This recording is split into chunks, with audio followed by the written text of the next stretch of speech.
This tape is a recording with Mr. Elsner, E-L-S-N-E-R, in Tulsa, Oklahoma, discussing the Tulsa State Fair. There's no date on the recording. It is being copied for inclusion in the permanent collection of the Oral History Program on April 17, 1990 by Joel Todd. The Tulsa State Fair has made great strides since its beginning at the turn of the century. The first fair in this community was founded in 1903 when Tulsa was a small village. Early Tulsa fairs were held in a tabernacle tent at the old Western Association Baseball Park at Archer and North Boston Avenue. In 1915, the Oklahoma Free Fair Act became law. The Tulsa County Free Fair Association was organized that year, and the site selected was a 15-acre tract of land just north of Admiral and Lewis Avenues. It was not long before the 15-acre site became too small, and in 1923, the Tulsa Free Fair Association acquired the present 240 acres between 15th and 21st Streets. The fair continued as a county enterprise under the direction of various boards until 1935, when it joined State Fair ranks.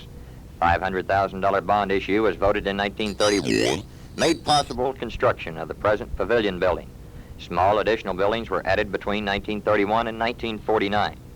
A 41-member corporation formed in 1949 set out with determination to improve the fair plant and make the Tulsa Fairgrounds a year-round focal point for all types of community activities.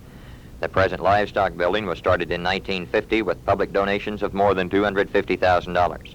Today, the Livestock Exhibit Building covers 10 acres under one roof.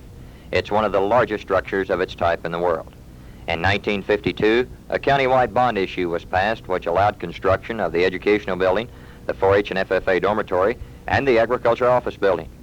Other improvements since 1949 include a new women's building, an ice skating rink, a miniature golf course, and the great International Oil Exposition Building. This year, a horse barn and show ring have been added. Improvement of facilities at the Tulsa Fairgrounds is a never-ending task. In 1970, a new 9-member Fair Trust Authority was made responsible for all activities on the fairgrounds.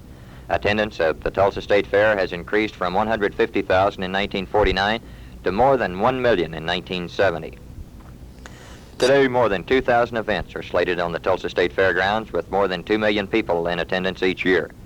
Staging of events throughout the year makes it possible for the fairgrounds facilities to better serve the people of the community and at the same time provide a source of revenue to improve the facilities. Activities at the Tulsa State Fairgrounds throughout the year range from horse shows, college basketball, antique shows, home games of the Tulsa Oilers, many Pee Wee baseball games, as well as numerous religious and educational events, as well as year-round activities in Bell Amusement Park, which is a permanent facility on the fairgrounds. Also included are weekly auto racing events, some of the most popular racing events in the United States. The Tulsa State Fair has come a long way and made spectacular progress since it was born in that tabernacle tent in downtown Tulsa in 1903. The Tulsa State Fair now compares with some of the larger fairs of the United States. It has grown to be the 6th largest fair in the country in comparison with the Canadian National Exhibition in Toronto, Canada, the State Fair of Texas, which is conducted each year in Dallas, Texas. Many other fairs along the same size as the Tulsa State Fair include the Pacific National Exhibition in Vancouver, British Columbia, and a host of many other state fairs throughout the United States. Progress has come fast, and if the same amount of progress is made in the next 22 years as been made in the past 22, Tulsa will certainly be recognized as the outstanding fair facility in the United States.